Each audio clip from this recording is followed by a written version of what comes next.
আমি সম্প্রতি গত 6 মাসের মধ্যে দুটো দেশ সফর করেছিলাম আমাদের আপরাইজিংয়ের ভবিষ্যৎ বোঝার জন্য। একটি হচ্ছে তিউনিসিয়া, একটি হচ্ছে মিশর। সেখানে যে কারণে আপরাইজিং ফেল করেছে তার অনেক লক্ষণ বাংলাদেশে বিদ্যমান। এবং আপনার আজকে বক্তব্যের মধ্যেও শঙ্কা একটা কথা বলেছেন, শঙ্কা। যখন আপনি এখানে ওপেন করেছেন তখন দেশ উত্তাল, এবং আপনি হাদিকে দেখে এসছেন, এবং এই উত্তালের মধ্যে এর পরিণতি কি আমরা কিন্তু জানি না। এই শঙ্কা উত্তরণের জন্য আপনারা রাজনৈতিক দলগুলো কোনো আলাপ আলোচনা করছেন কিনা, করার পরিকল্পনা আছে কিনা, এবং নির্বাচন অনিশ্চিত হলে কি করবেন আপনারা? Thank you. আলহামদুলিল্লাহ, আমরা কন্টিনিউয়াস এঙ্গেজমেন্টে আছি।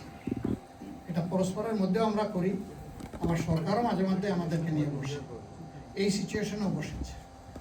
আমরা আমাদের ওপিনিয়ন থ্রো করেছি এবং সবাই জাতীয় ঐক্যের পক্ষেই আমাদের অবস্থান ব্যক্ত করেছি।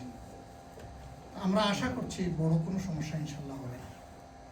বাংলাদেশে দেখেন, এর আগেও আইন শৃঙ্খলা পরিস্থিতি আমাদের সামনে আছে, সব কিছু এখানে বহু ধরনের ঘটনা ঘটেছে, আমাদের সামনে সব পরিষ্কার। সেই তুলনায় এখন যে খুব বেশি খারাপ এটা আমি বলছি না, আবার যে এটা সন্তোষজনক তা বলার কোনো উপায় নেই। দুইটাই আমাদেরকে বিবেচনায় রেখে সামনে আগাতে হবে।